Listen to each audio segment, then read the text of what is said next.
જીવનમાં જો કોઈ તમને રોકટોક કરવાવાળું હોય ને સાહેબ, તો એનો આભાર માનજો. કારણ કે જો બાગમાં માળી નથી હોતો, એ બાગ જલ્દી ઉજળી જતો હોય છે. માન હોય ત્યાં પગ મૂકજો સાહેબ. અભિમાન તો અહીંયા દરેકને હોય છે. હારવું જ પડે તો એ રીતે હારજો કે જીતનારને જીવનભર અફસોસ રહી જાય. જીવનમાં યાદ રાખજો સાહેબ, પપ્પા એ એક એવી હસ્તી છે જેની સામે કરોડોની કિંમત પણ સસ્તી છે. બેઠક હંમેશા ત્યાં જ રાખવી સાહેબ, જ્યાં ઊભા થયા પછી પણ તમારા વખાણ થાય, ખોદે નહીં.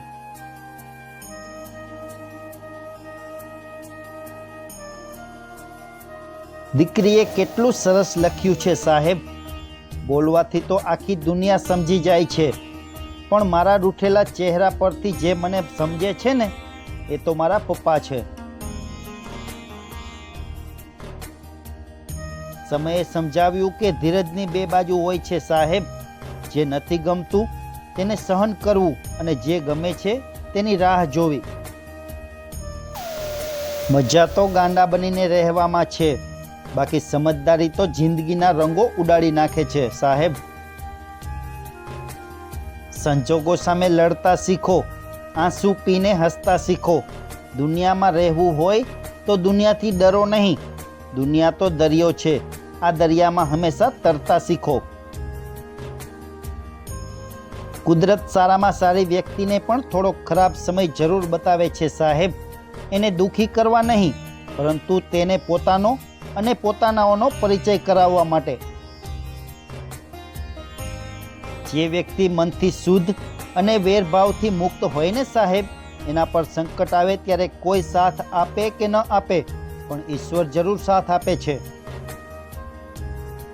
મોટા થયા પછી પણ મા બાપની સાથે રહેજો, કેમ કે મા બાપને રાખી શકો એટલા મોટા તો ક્યારેય નથી થવાના મારા સાહેબ.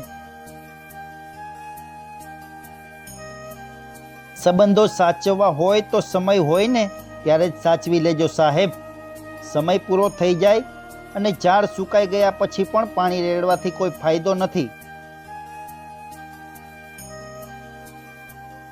વળાંક તો બધાની જિંદગીમાં આવે છે સાહેબ, પણ કોઈ માટે સબક હોય છે તો કોઈ માટે શરૂઆત હોય છે. જીવનમાં હંમેશા યાદ રાખજો, લાગણી અને લાગણીની હૂંફ જોઈએ. ખાલી પૈસાની કમાણીથી ઘર ના ચાલે સાહેબ.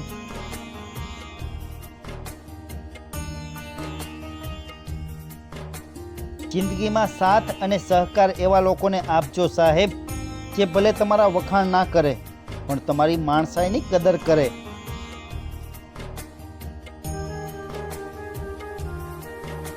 ધાર્યું ન થઈ શકે તો તેનો અફસોસ ન કરવો સાહેબ. ક્યારેક અણધાર્યું પણ અફલાતુન થઈ જતું હોય છે.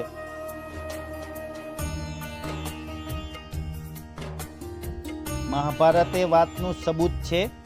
જે દિવસે પોતાના હદ પાર કરી દે છે, તે દિવસે પોતાનાઓની સામે શસ્ત્ર ઉઠાવવા એ પણ ધર્મ છે.